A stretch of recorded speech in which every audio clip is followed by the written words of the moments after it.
They say money can buy power, silence, and safety, but it can't buy loyalty. Meet Amanda Sterling. At 9 of her NTM, she was the untouchable CEO of a billion-dollar empire. By 5 p.m., she was a fugitive with $0 to her name, betrayed by the one person she trusted with her life. She thought it was the end. She was wrong. It was just the beginning. Because inside a rundown diner, a struggling waitress named Sarah was about to do something that would flip the entire script. One act of kindness, one hidden secret, and a revenge plan worth billions. You won't believe who Sarah really is. Watch until the end to see justice served cold. The view from the 45th floor of the Sterling Tower in downtown Chicago was usually enough to make Amanda Sterling feel like a god. From here, the cars looked like ants, and the people were invisible. That was how Amanda preferred it. At 32, she was the youngest female billionaire in the tech sector, the ruthless mind behind Apex Systems, a company that controlled cybersecurity for half the Fortune 500 companies. She swirled the ice in her crystal tumbler, the scotch amber and smooth. She turned from the window to face the long mahogany conference table. "The merger is set for noon, Amanda," Marcus Thorne said, tapping a sleek black pen against a stack of documents. Marcus was her CFO, her right hand, and, until things had gotten complicated recently, her fiancé. He was handsome in a predatory way, with sharp cheekbones and eyes that always seemed to be calculating the cost of everything they looked at. "Good," Amanda said, her voice crisp. "Once we acquire Nebula, we own the market. No more competition." "There is just one small formality," Marcus said, smiling. It wasn't his usual smile. It didn't reach his eyes. "The board requires your digital signature on the blind trust transfer, just to ensure no conflict of interest during the SEC review." Amanda sighed, walking over to the table. She trusted Marcus. She had pulled him out of a mid-level accounting firm 5 years ago and made him a king. "You handle the boring stuff, Marcus. I handle the vision." She pressed her thumb against the biometric pad on the tablet he slid toward her. "Access granted." "Done," she said, checking her Rolex. "I have a dress fitting for the gala tonight. Don't call me unless the building is on fire." Marcus looked down at the tablet, then back up at her. His expression shifted. The warmth evaporated, replaced by a cold, triumphant sneer. "Actually, Amanda, the building isn't on fire, but you are." "Excuse me?" The heavy oak doors of the conference room burst open. Amanda spun around. 4 men in dark windbreakers marched in, followed by 2 uniformed officers. The lead agent flashed a badge. "Amanda Sterling." "Yes, who the hell are you?" "Special Agent Miller, FBI. You're under arrest for massive corporate embezzlement, securities fraud, and money laundering." Amanda laughed. It was a sharp, incredulous sound. "You're joking. This is ridiculous. Marcus, call legal." She looked at Marcus. He didn't move toward the phone. He was leaning back in her chair, with his feet on the table. "I'm afraid legal can't help you, Amanda," Marcus said smoothly. "Not with the evidence we found. Transferring company funds into offshore accounts under your personal name? Sloppy. Very sloppy." Amanda felt the blood drain from her face. "What are you talking about? I never moved any funds." "The digital logs say otherwise," Agent Miller said, stepping forward with handcuffs. "We have your biometric authorization on the transfers, time-stamped 2 minutes ago, and 3 months of backdated logs." Amanda's eyes darted to the tablet she had just pressed her thumb on. The blind trust. It wasn't a trust. It was a full authorization of transfer. "Marcus," she whispered, the horror dawning on her. "You framed me." "I just did what was best for the company," Marcus said, standing up and buttoning his jacket. "The board voted this morning. Emergency session. You're out, Amanda. All your assets have been frozen pending the investigation. Your penthouse, your cars, your accounts, even the cards in your purse." "You snake!" Amanda lunged at him, but Agent Miller grabbed her arm, spinning her around. "Miss Sterling, do not make this worse," Miller warned. "I didn't do it! He did it! Check his accounts!"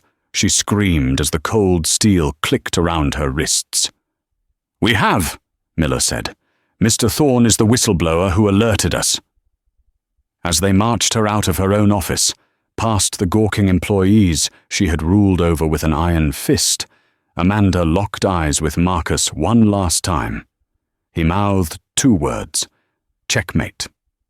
The next 6 hours were a blur of processing, fingerprints, and humiliation. Amanda Sterling, the woman who usually didn't open doors for herself, was stripped, searched, and thrown into a holding cell. Her high-priced lawyer, Mr. Henderson, finally showed up at 4:00 p.m. He looked pale. "Get me out of here, Henderson. Bail!" "Now!" Amanda commanded, though her voice shook. I can't, Amanda," Henderson stammered. "What do you mean you can't? I pay you a retainer of $500,000 a year. The retainer came from your personal accounts. They're frozen.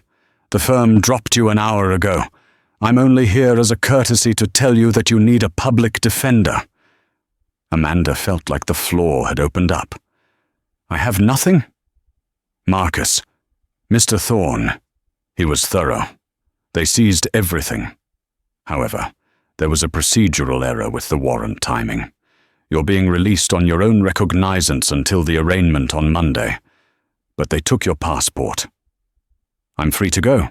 "Yes, but go where? Your penthouse is padlocked. Your credit cards are flagged."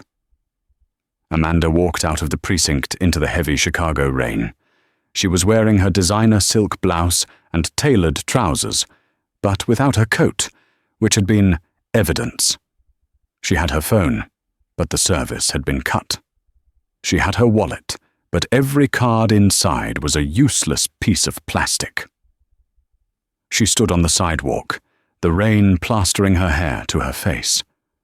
Passers-by hurried past, ignoring the shivering woman who had been on the cover of Forbes last month. She walked. She didn't know where else to go. She walked until her heels blistered, then she took them off and walked barefoot. She walked out of the financial district, through the upscale neighborhoods where her friends lived, friends who she knew wouldn't open the door for a criminal, and into the darker, grittier parts of the city. Night fell. The temperature dropped. Amanda Sterling, worth $4.2 billion at breakfast, was starving. By 9:00 p.m., Amanda was unrecognizable. Her makeup was smeared, her expensive clothes were soaked and mud-splattered, and she was shivering so violently her teeth clattered. She found herself in a neighborhood she had only ever seen on the news during crime reports. The streetlights were yellow and dim. The smell of exhaust and wet garbage hung in the air. A neon sign buzzed ahead. Rusty's Diner. The D was flickering out. Amanda stumbled toward the light. She just needed warmth, just for a minute. She pushed open the door. A bell jingled. The diner was empty, except for an old man sleeping in a booth and a truck driver eating pie at the counter. The air smelled of stale coffee and bacon grease, a scent Amanda would usually turn her nose up at. But right now, it smelled like heaven. She sat at the booth furthest from the window, trying to hide her bare, dirty feet under the table. "Be right with you, hun," a voice called out. A waitress walked over. She looked tired. Her uniform was a faded blue, stained with ketchup near the pocket. Her name tag read Sarah. She had dark circles under her eyes and frizzy brown hair tied back in a messy bun, but her smile was surprisingly gentle. "Rough night?" Sarah asked, pulling a notepad from her apron. Amanda stiffened. Her instinct was to be defensive, to demand service. Coffee, black. Coming right up. Want a menu? No, just coffee. Amanda didn't have a penny. She planned to drink the warmth, thaw her hands, and then, well, she didn't know what she'd do when the bill came. Maybe run. Sarah returned with a steaming mug. It's fresh. Just brewed it. Amanda wrapped her freezing hands around the ceramic. The heat seeped into her bones. She took a sip. It was bitter, cheap swill, but it was the best thing she had ever tasted. She drank it too fast, burning her tongue. Whoa, slow down, Sarah said, chuckling softly. She placed a small plate on the table, 2 glazed donuts. On the house, they're going to get thrown out anyway. Amanda looked at the donuts. Her stomach roared. She hadn't eaten since her morning smoothie. She grabbed one and devoured it in 3 bites. The sugar rushed to her brain. "Thank you," Amanda whispered. It was the first time she had said those words genuinely in years. "No problem," Sarah said, leaning against the booth. "You look like you've been through the ringer." "Boyfriend trouble?" "Something like that," Amanda lied. He took everything." "Men," Sarah sighed, shaking her head. "My ex left me with nothing but a pile of debt and a broken transmission. I get it." Suddenly, the kitchen door swung open. A large, red-faced man in a grease-stained shirt stormed out. This was the owner, Rick.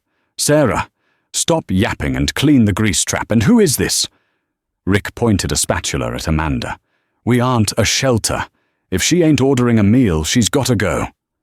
"She's drinking coffee, Rick," Sarah said, her voice tightening. "1 cup? She's been here 20 minutes. She looks like a vagrant. Look at those feet," Rick sneered. "Hey, lady, you paying for that?" Amanda froze. Her heart hammered against her ribs. I left my wallet." Rick's face turned purple. "I knew it! Another freeloader. Get out, before I call the cops." "Please," Amanda begged, her dignity shattering. "It's raining. I just need 10 more minutes." "Out!" Rick slammed his hand on the table, making the mug jump. "And you owe me $2 for the coffee." Amanda stood up, her legs shaking. She felt tears welling up. Hot, angry tears. She was Amanda Sterling. She could buy this entire city block, and she was being kicked out for $2. "Wait," Sarah said firmly. Sarah dug into her apron pocket. She pulled out a crumpled heap of $1 bills and quarters, her tips for the night. She counted out $3 and slapped them onto the table. "I'm paying for her, Rick, and she's staying until she finishes her coffee." Rick stared at the money, then at Sarah. "That's coming out of your tips, Jenkins, and don't expect any sympathy when you're short on rent again." He grunted and stormed back into the kitchen. Amanda stared at the waitress. She knew what waitresses made. She knew that $3 actually mattered to this woman. "Why did you do that?" Amanda asked, her voice trembling. "You don't know me." Sarah shrugged, offering a sad, tired smile. "I know what it looks like when someone is at the end of their rope. I've been there. Besides," she looked at Amanda's muddy face. "My mum always said, you never know when you're entertaining an angel unaware. Though no offense, you look more like a fallen angel right now." Amanda looked at Sarah, really looked at her. She saw the frayed collar of her uniform, the cheap sneakers held together with duct tape, and the kindness in her hazel eyes that asked for nothing in return. "I'm not an angel," Amanda said softly. "But I promise you, Sarah, you won't regret this." "Don't worry about it," Sarah said. "Hey, my shift ends in 10 minutes. If you have nowhere to go, I have a lumpy couch. It's not the Ritz, and my apartment is tiny, but it's dry." Amanda Sterling, who had slept on Egyptian cotton sheets her entire life, looked at this stranger offering her safety. "I would like that very much," Amanda said. As Sarah went to the back to clock out, Amanda noticed a small, tattered notebook sticking out of Sarah's back pocket. As Sarah turned, the notebook shifted, revealing a logo stamped on the cover. It was a blue falcon. Amanda's breath hitched. That wasn't just any logo. That was the logo for Thorn Industries, Marcus's private shell company, the very company he used to frame her.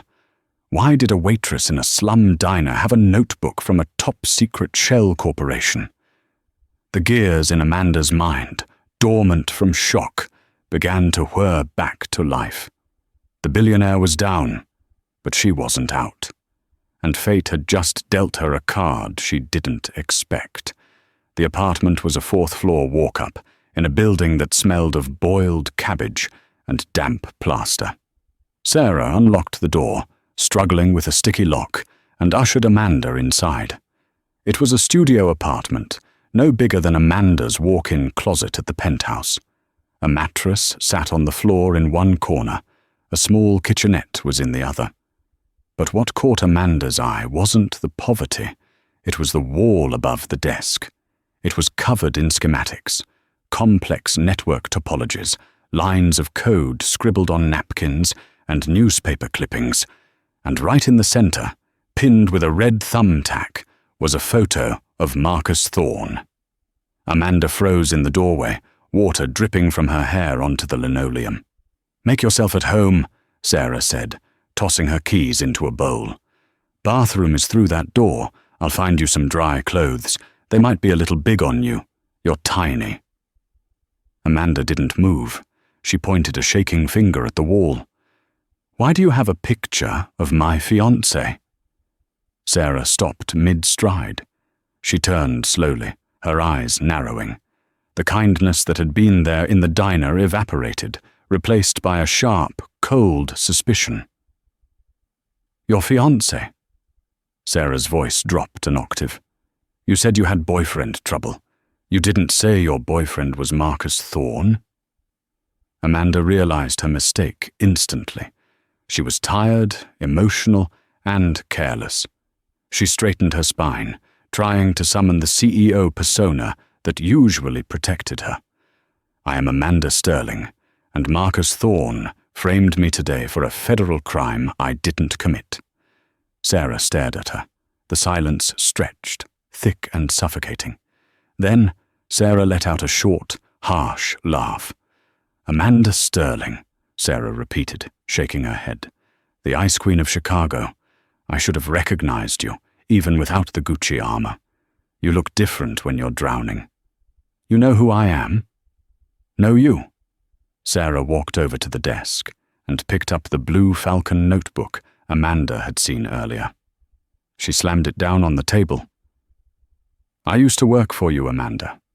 Well, technically, I worked for Nebula before your company started the hostile takeover process." Amanda stepped closer, looking at the notebook. "Nebula? We haven't even finished the acquisition yet." "No, but the due diligence started 6 months ago. That's when Marcus Thorn came in to audit the assets." Sarah's hands clenched into fists. "I was the lead developer on Project Chimera. Do you know what that is?" "It's the AI security protocol," Amanda said automatically. "The crown jewel of the merger. It's worth $2 billion. "It's my code," Sarah spat. "I wrote Chimera. I spent 3 years bleeding into that keyboard. It was revolutionary. It was supposed to democratize data safety. But Marcus, he saw a weapon. He wanted to sell the backdoor access to foreign intelligence agencies." Amanda felt a chill that had nothing to do with the rain. That's treason. Marcus wouldn't."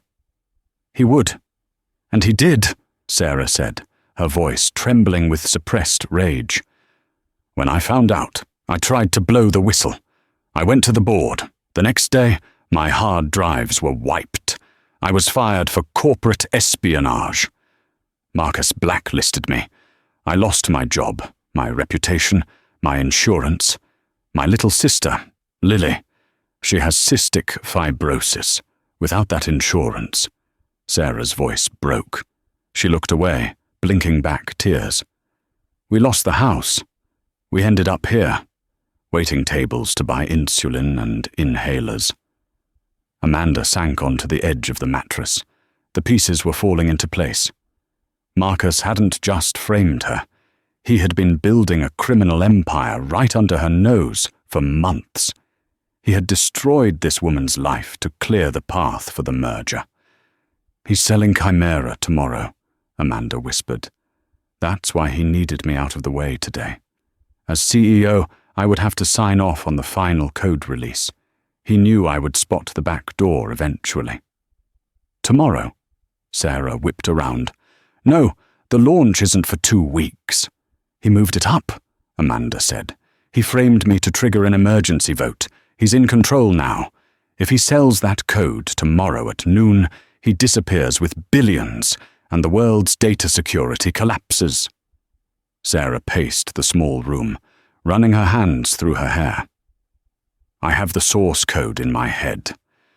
I know the flaw, but I can't touch it. If I log into any server, his security bots will flag me instantly. I'm locked out. Amanda looked at the schematics on the wall. She looked at the brilliant, broken woman standing before her. You're locked out from the outside, Amanda said slowly, a plan forming in the ashes of her life. But you're not locked out if you have the Keymaster.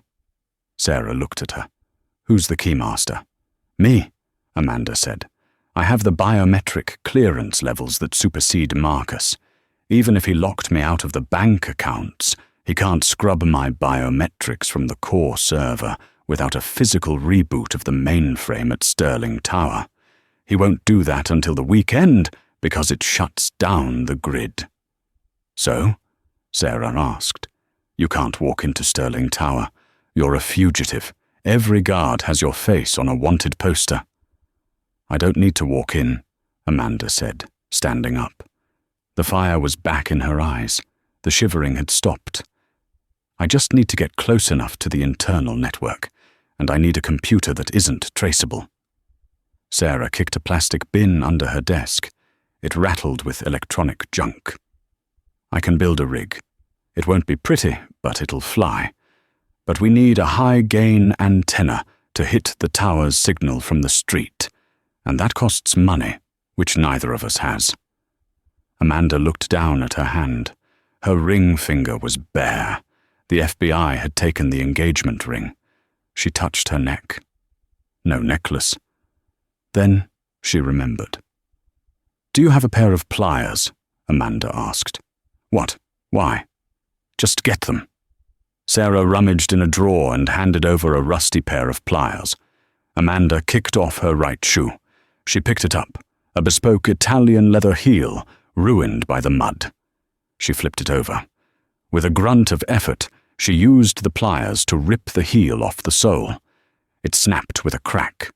Hidden inside the hollow heel was a small, velvet pouch. Sarah's jaw dropped. You smuggled diamonds in your shoes? Emergency fund, Amanda said, dumping the contents into her hand. It wasn't a diamond. It was a small, unassuming micro SD card and a gold coin. The coin is a Krugerrand, worth about $2,000. The SD card, that's my personal encryption key backup. I never trusted the cloud. Sarah stared at her, a newfound respect dawning in her eyes. You're paranoid. I'm prepared, Amanda corrected. Will $2,000 get us the antenna? Sarah grinned. It was a dangerous, sharp grin. For $2,000? Honey, I can get us into the Pentagon, but we have to move fast. The pawn shops open at 8 a.m. The merger is at noon. Then we pull an all-nighter, Amanda said. Get your coffee, Sarah. We have a billionaire to take down. The night was a blur of soldering irons, energy drinks, and frantic typing. For the first time in her life, Amanda Sterling wasn't the boss giving orders from a plush chair. She was sitting on the floor, stripping wires with her teeth while Sarah coded like a demon on 3 monitors she had salvaged from a dumpster. They were an odd pair, the fallen billionaire in a borrowed, oversized Metallica t-shirt, and the waitress with grease under her fingernails. But as the hours ticked by, the animosity faded. They spoke the language of survival. "Pass me the flux capacitor. I'm kidding, pass the soldering iron," Sarah mumbled at 3:00 a.m. "Funny," Amanda said, handing it over. "Tell me about Lily." Sarah paused, her fingers hovering over the keyboard. "She's 7, smart as a whip, wants to be an astronaut. She's staying with my aunt right now because the heat in this apartment got cut off last week, and I didn't want her to freeze. I'm 3 months behind on rent, Amanda. If I don't come up with $5,000 by Monday, we're on the street." Amanda felt a pang of guilt sharp enough to pierce her heart. She had spent $5,000 on a handbag last week without blinking. "When we fix this," Amanda vowed quietly, "Lily gets the best doctors in the world. On my dime." "Let's just focus on staying out of jail first," Sarah said. But she looked at Amanda with a softness that hadn't been there before. By 7 a.m., the device was ready. It looked like a bomb, a mess of wires, a Pringles can for the antenna, and a motherboard duct-taped to a piece of plywood. "It's ugly," Amanda noted.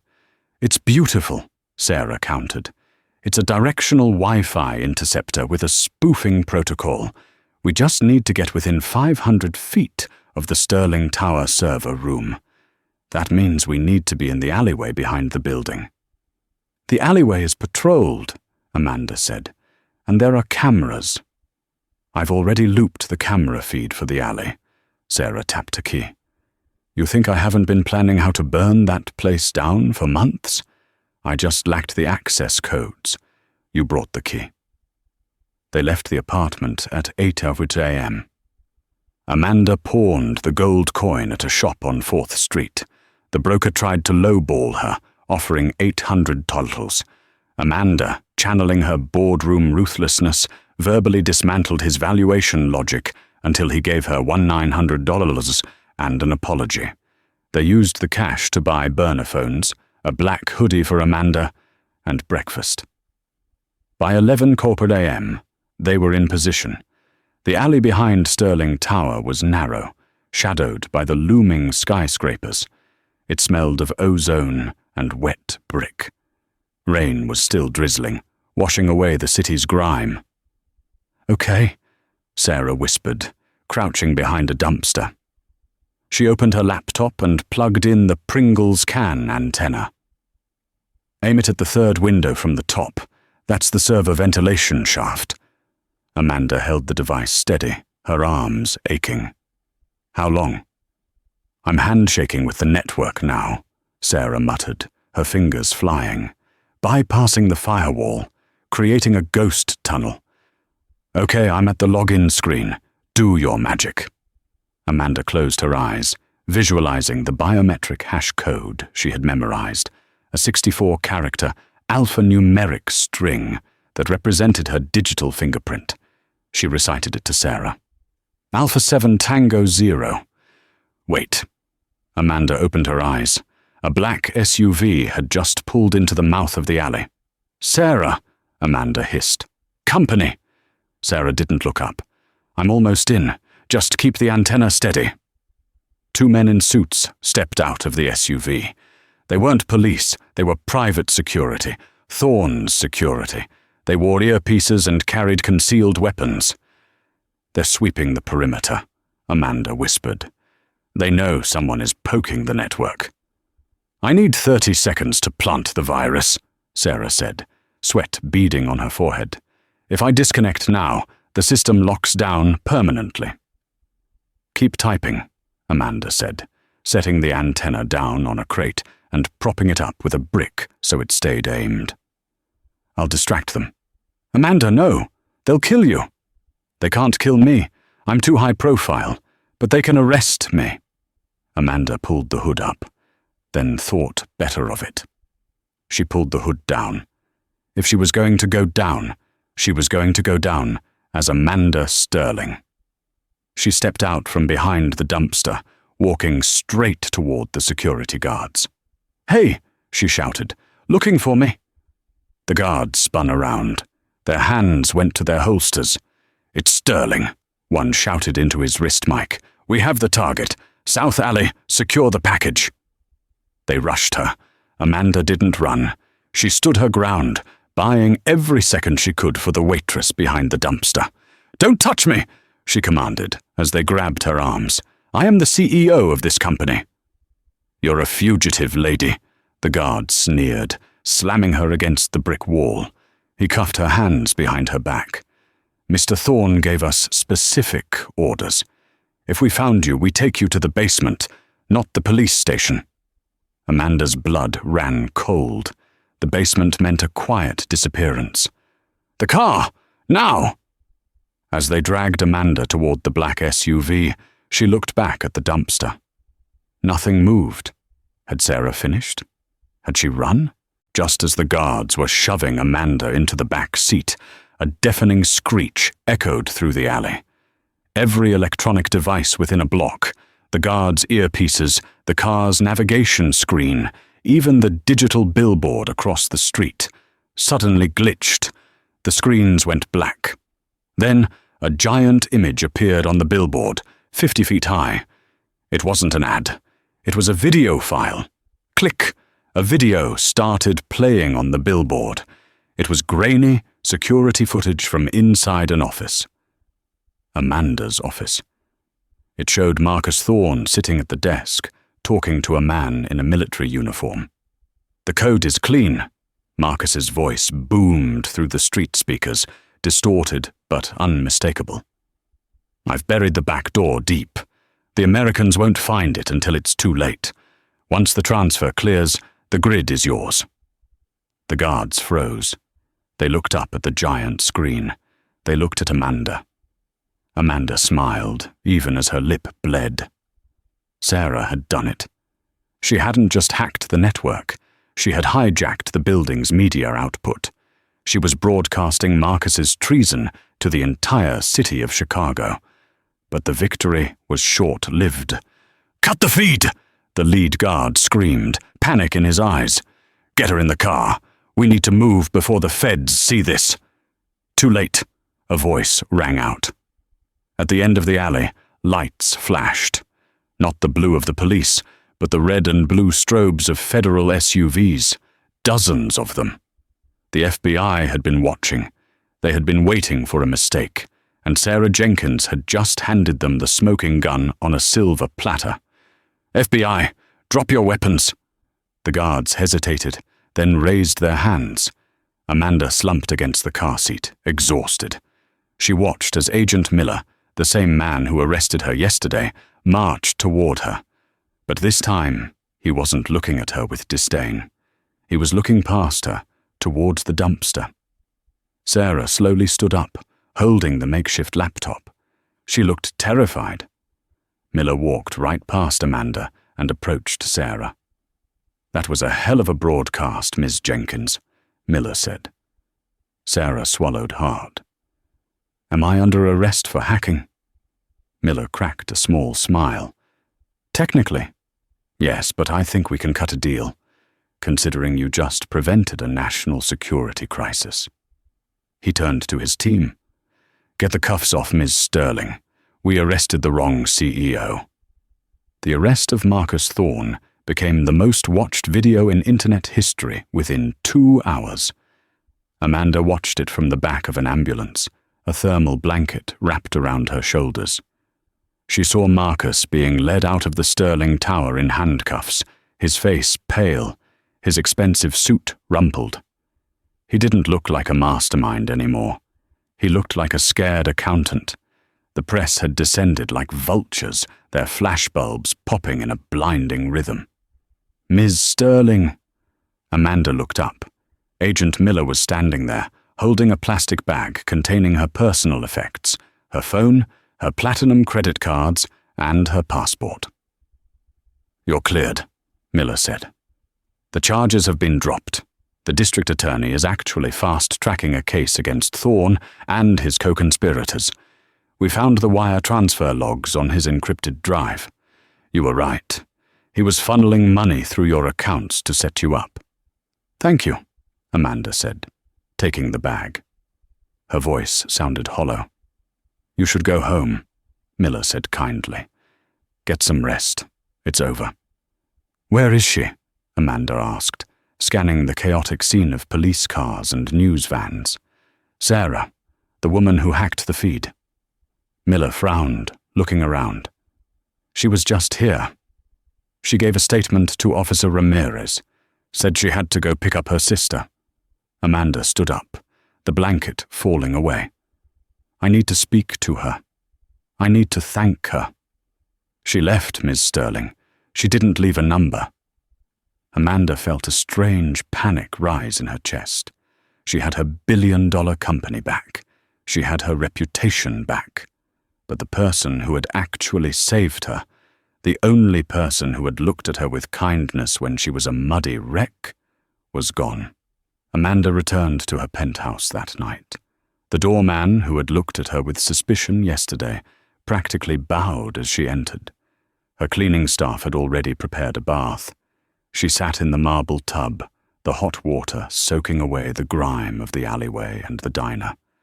She was surrounded by opulence, gold fixtures, imported soaps, silence.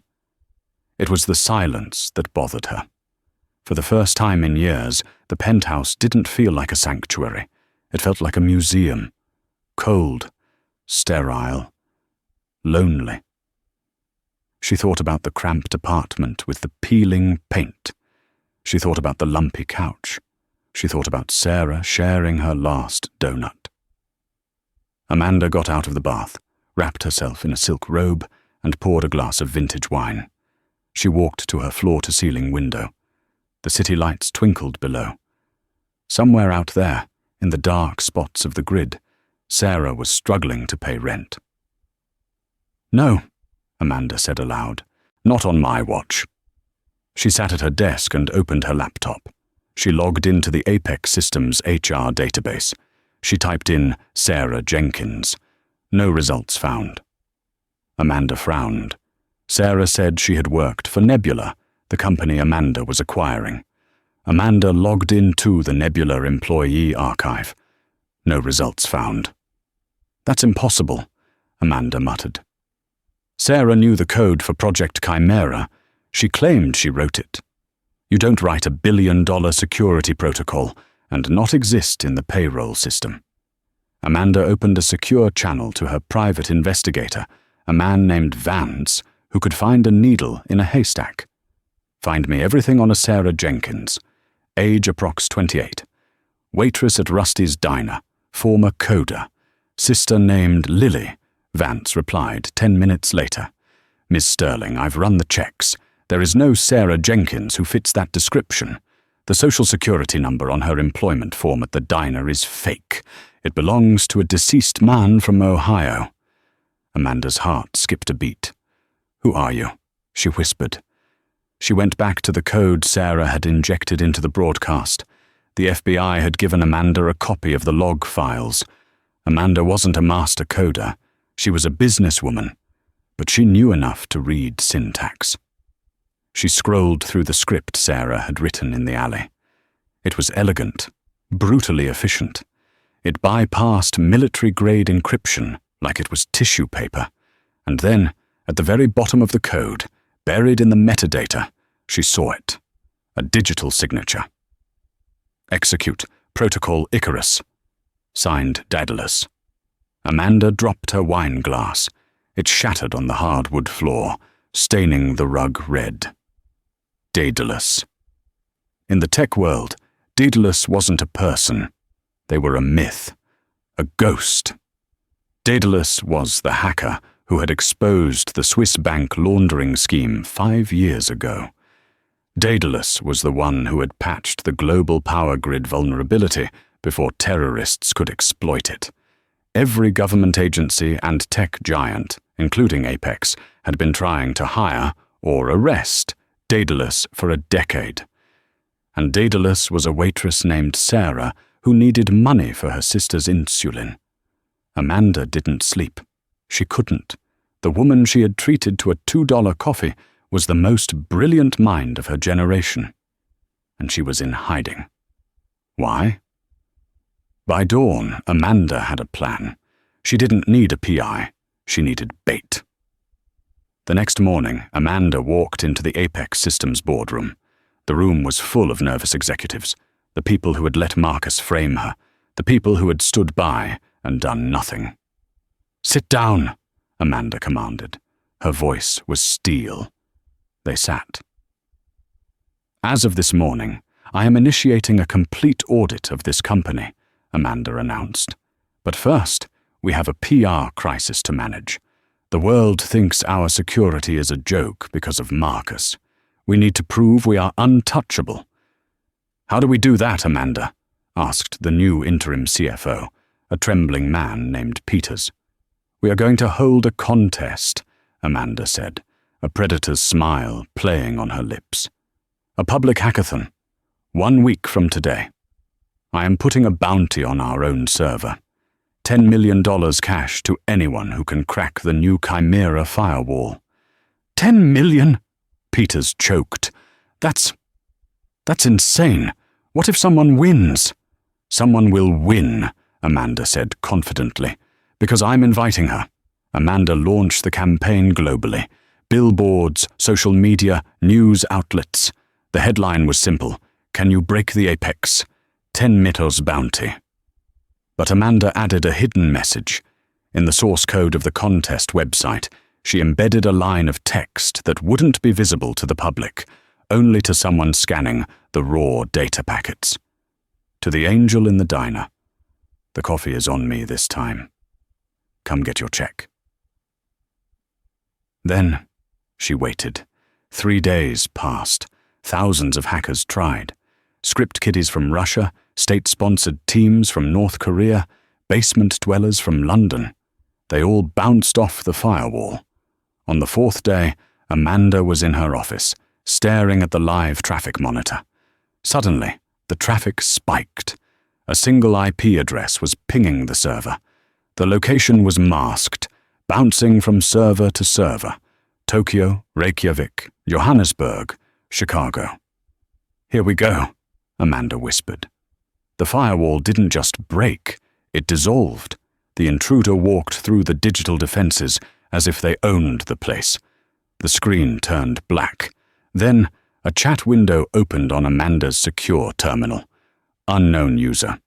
"That's a lot of money for a cup of coffee," Amanda typed back. "It's not charity, it's back pay." "Meet me." "Unknown user." "Too dangerous. The FBI is still looking for Daedalus, Amanda. I own the FBI right now. I cleared Marcus's mess. I can clear yours. But I need to see you. Please. It's about Lily." There was a long pause. The cursor blinked. "Unknown user. Rooftop. Midnight." Amanda arrived on the rooftop of the Sterling Tower at 11:55 p.m. The wind was howling, whipping her trench coat around her legs. The helipad was illuminated by red safety lights. At exactly midnight, the service door creaked open. Sarah walked out. She wasn't wearing the waitress uniform. She wore a dark hoodie and jeans, her hands shoved in her pockets. She looked wary, ready to bolt at the first sign of a trap. "You're hard to find," Amanda said, shouting over the wind. "That's the point," Sarah called back. She stopped 10 feet away. "Did you mean it? About the 10 million?" "I always pay my debts," Amanda said. She pulled a certified cashier's check from her pocket. $10 million, legally gifted, tax-free. She held it out. Sarah looked at the check. For a moment, hunger flashed in her eyes. Not greed, but relief. The look of someone who had been carrying the weight of the world and finally saw a place to set it down. But she didn't take it. "I can't take your money, Amanda." "Why not? You earned it. You saved my company. You saved me." "Because," Sarah said, her voice breaking, "if I take that money, I have to identify myself to the IRS, and if I do that, the people I'm running from will find me. The FBI? No. Sarah stepped closer, her face grim. Not the FBI. Marcus wasn't working alone, Amanda. You think a CFO comes up with a treasonous plot to sell AI to foreign warlords on his own? He had a buyer, a cartel known as the Syndicate. They've been hunting me for 3 years because I refuse to build a weapon for them. That's why I went off the grid. That's why I became a waitress. Amanda lowered the check. The gravity of the situation sank in. This wasn't just corporate espionage. This was life and death. If they find out I'm Daedalus, Sarah whispered, they won't arrest me. They'll kidnap Lily and force me to code until my fingers bleed. That's why I ran from the alley. I exposed myself to save you, and now I have to disappear again. I just came to say goodbye. No, Amanda said firmly. Amanda, you don't understand. I understand that you are running from bullies, Amanda interrupted, stepping forward and grabbing Sarah's hands. I was bullied by Marcus. I let him take my power because I thought I was just a checkbook. But I'm not. And neither are you. Amanda squeezed Sarah's hands. You don't need to disappear, Sarah. You need a fortress, and I happen to own the biggest one in the city. They will come for me, Sarah warned. Let them come, Amanda said, her eyes flashing with a dangerous light. You have the brain, I have the billions, and I have a private security force that rivals the Secret Service. Let's stop running. Let's take the syndicate down. Sarah looked at Amanda. She searched her face for any sign of hesitation. She found none. You'd risk your empire for a waitress? Sarah asked softly. I'd risk it for a friend, Amanda corrected. Besides, I need a new CTO, and I hear you're qualified. Sarah laughed, a tear finally escaping her eye. The benefits better be good. Full dental and free donuts for life, Amanda promised. Deal. They shook hands on the rooftop, the deal sealed in the wind and rain. But as they turned to go back inside, Amanda's phone buzzed. It was a text from an unknown number. Attached, a photo. Amanda opened it. Her blood froze. It was a photo of the diner, Rusty's diner. But it was in flames. Fire trucks were spraying water on the blackened skeleton of the building. The text underneath read, "We know she helped you. Give us the architect, or the next fire will be at a school." You have 24 hours. Amanda looked at Sarah. Sarah saw the photo and gasped, covering her mouth. Rick, Sarah sobbed. Is everyone okay? It's a warning, Amanda said, her voice dropping to a terrifyingly low register. They burned your past to get to your future. Amanda looked out at the city. The sadness in her heart evaporated, replaced by a cold, calculated fury. The same fury that had built her empire. They want a war, Amanda said, hitting a button on her phone to summon her head of security. Then let's give them a war. The war room at Sterling Tower was usually reserved for hostile takeovers and market crashes. Tonight, it was prepared for actual combat. Amanda stood at the head of the table. The glass walls had been turned opaque. The room was filled with her private security detail. Ex-Navy SEALs and Mossad agents who cost more per hour than most people made in a year. At the center of the table sat Sarah, typing furiously on a laptop that was air-gapped from the internet. The deadline is in 3 hours, Amanda said, checking her watch. Vance, report. Vance, her head of security, pointed to a map on the screen. The meet is set for the port of Chicago, Dock 4. It's isolated. Perfect for an ambush. They claim they have a sniper watching Sarah's sister's school. We've confirmed a visual on a suspect vehicle near the playground. Sarah stopped typing. Her knuckles were white. If they hurt Lily, they won't, Amanda said, her voice leaving no room for doubt. Vance, take Team Bravo. Secure the school. Do not engage unless necessary. But if they so much as sneeze in Lily's direction, neutralize them. Understood, Vance said, tapping his earpiece. Team Bravo is moving. Now, Amanda turned to Sarah. The syndicate wants the architect. They want the code that can bypass global firewalls. Is it ready? Sarah looked up. Her eyes were red-rimmed but fierce. It's ready. I wrote a compiled version of the Chimera exploit. To the naked eye, it looks like the holy grail of hacking tools. It will grant them access to the NSA, the Pentagon, the global banking SWIFT system. And when they run it? Amanda asked. That's the fun part, Sarah said, a dark smile touching her lips. It's a logic bomb, a digital poison pill. Once it connects to their central server to verify the key, it doesn't open a door. It reverses the flow. It scrapes their database.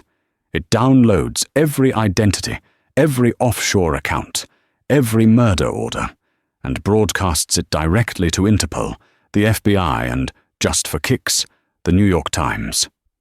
Mutual assured destruction, Amanda nodded, but they won't plug it in unless they have you. They need biometric verification to unlock the drive. They need your retina scan. So I have to go, Sarah said quietly. I have to walk into the lion's den. No, Amanda said. She walked over to a metal briefcase sitting on the side table. She opened it. Inside lay 2 identical, terrifyingly realistic silicone masks. The best special effects artists in Hollywood owe me a favor, Amanda said. They scan perfectly. But we aren't just sending you. Amanda picked up a handgun from the table, a sleek, black 9mm. She checked the chamber with a practiced click. You're the bait, Sarah. But I'm the hook. The rain had turned into a torrential downpour by the time the black armored limousine rolled onto the cracked asphalt of Dock 4. Thunder rumbled, shaking the rusted shipping containers stacked like monoliths around them. The car stopped. Showtime, Amanda whispered. They stepped out. Sarah was wearing her hoodie, hands raised. Amanda stood next to her, holding a silver briefcase. 50 yards away, 3 SUVs idled. Their headlights cut through the rain, blinding them. A man stepped out of the middle vehicle. He was tall, wearing a long wool coat. He didn't look like a thug. He looked like a banker. This was Silas, the face of the syndicate. Ms. Sterling, Silas called out, his voice smooth and cultured. I admire your punctuality and your pragmatism. Business is business, after all. Cut the pleasantries, Amanda shouted over the rain. I want confirmation that the school is clear. Silas snapped his fingers. One of his men held up a tablet, turning it toward them. It showed a live feed of the school. A black van was driving away from the perimeter. We have recalled our asset, Silas said. The girl is safe, as long as the drive works. It works, Sarah said, her voice shaking perfectly. But I want a guarantee. You take the drive, you take me, but Amanda walks away. We have no quarrel with Ms. Sterling, Silas smiled. She is merely a capitalist, like us. Bring it here. Sarah and Amanda walked forward. The mud squelched beneath their boots. They stopped 10 feet from Silas. 4 men with assault rifles stood behind him, fingers on triggers. The drive, Silas demanded. Amanda opened the briefcase. Inside sat a single, glowing black USB drive and a retinal scanner. She has to authorize it, Amanda said. Silas nodded to his men. One of them stepped forward with a laptop. He connected the scanner. Do it, Silas commanded Sarah. Sarah leaned forward. She placed her eye against the scanner. A red light swept across her iris. Beep. Access granted.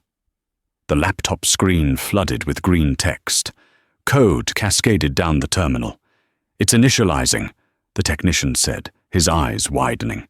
"Sir, this is incredible. I'm seeing back doors into the Federal Reserve opening up." Silas grinned. It was the look of a man who had just won the world. "Excellent. Grab the girl. Kill the billionaire." Amanda didn't flinch. "I thought you said I could walk away." "Loose ends, Ms. Sterling," Silas sighed, pulling a silenced pistol from his coat. "You've seen my face. It's bad for business." He raised the gun, aiming right between Amanda's eyes. "Now!" Amanda screamed. Suddenly, the shipping container behind Silas exploded, not with fire but with light. High-intensity flashbang grenades detonated, blinding the gunman. In the chaos, Amanda didn't run. She tackled Sarah, tackling her to the wet ground behind a concrete barrier. "Team Bravo, engage!" Vance's voice roared through the dock. From the tops of the shipping containers, figures rappelled down. Amanda's security team. They moved with surgical precision. Suppressed gunfire spit through the rain. Thwip, thwip, thwip. The syndicate's men went down before they could lift their rifles. Silas, blinded and panicked, fired wildly into the dark. He scrambled toward the laptop, trying to disconnect the drive. "Don't touch it!" Sarah yelled from the ground. "It's already executed." Silas looked at the screen. The green text had turned red. A skull and crossbones made of ASCII characters appeared on the screen. Underneath, a single word pulsed. "Checkmate." "What did you do?" Silas screamed, staring at the laptop as if it were a bomb. "I didn't give you access to the Federal Reserve," Sarah called out, standing up as Vance's team secured the perimeter. "I gave you access to a honeypot, and while you were watching the pretty code, the demon I installed just uploaded your entire hard drive to the FBI Cyber Division." Silas's phone began to buzz, then the technician's phone, then the phones of the dead men on the ground. Sirens. Not the distant wail of police cars, but the deep, bone-rattling horn of a boat. Floodlights from the water bathed the dock in blinding white. A Coast Guard cutter had pulled up alongside the pier. Federal agents swarmed from the land side, blocking the exit. Silas dropped his gun. He fell to his knees in the mud, the rain plastering his expensive hair to his skull. Agent Miller walked into the circle of light, flanked by armed officers. He looked at Amanda, then at Silas. "Silas Vane," Miller said, reading from a tablet. "Wanted in 12 countries for racketeering, cyber-terrorism, and murder. We've been trying to pin an IP address to you for a decade. Turns out you just broadcasted your location to every law enforcement agency on the planet." Miller looked at Sarah. "Ms. Jenkins. Or should I say, Daedalus." Sarah stepped forward. She held out her wrists. "I'm ready to go in, Agent Miller." Miller looked at the cuffs on his belt. He looked at the massive criminal enterprise he had just dismantled, thanks to her. He shook his head. "We have a program for people with your unique skill set, Ms. Jenkins. It's called the White Hat Initiative. You work for us, you keep your nose clean, and your record gets sealed." Miller smirked. "Besides, I think Miss Sterling has already hired you, and I don't want to get in a bidding war with her." Amanda stepped up beside Sarah, placing a hand on her shoulder. "She's under contract, exclusive rights." 6 months later, the Apex Systems Gala was the event of the year, a sea of diamonds and champagne. Amanda stood on the balcony in a silver gown, watching the city she now ruled with a different kind of power. "Nervous?" Amanda turned. Sarah stood there, not in a waitress uniform, but in a sharp, tailored tuxedo. She looked radiant. "I don't get nervous," Amanda smiled. "How is Lily?" "In full remission," Sarah beamed, pointing to the buffet, "and currently trying to smuggle strawberries into her purse." "Good," Amanda said. "Come on, it's time."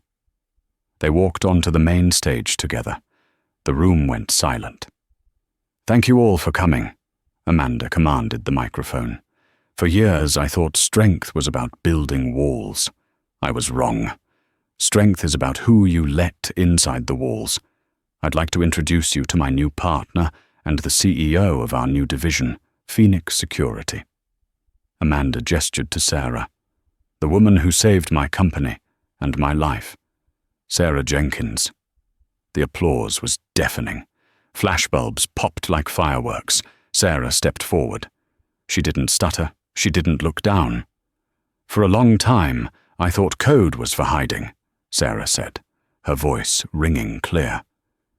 But I learned that the most powerful code is the one that connects us. We're going to protect this city, because you never know when the person pouring your coffee might be the one to save your life. As the crowd cheered, Amanda leaned in close. So, partner, what's our first move? Sarah grinned, pulling the battered blue notebook from her pocket. Well, I was thinking we hack the moon. Amanda laughed, clinking her glass against Sarah's. Let's do it. They stood side by side, the billionaire and the waitress, ready to take on the world. And that is how a single act of kindness toppled an empire.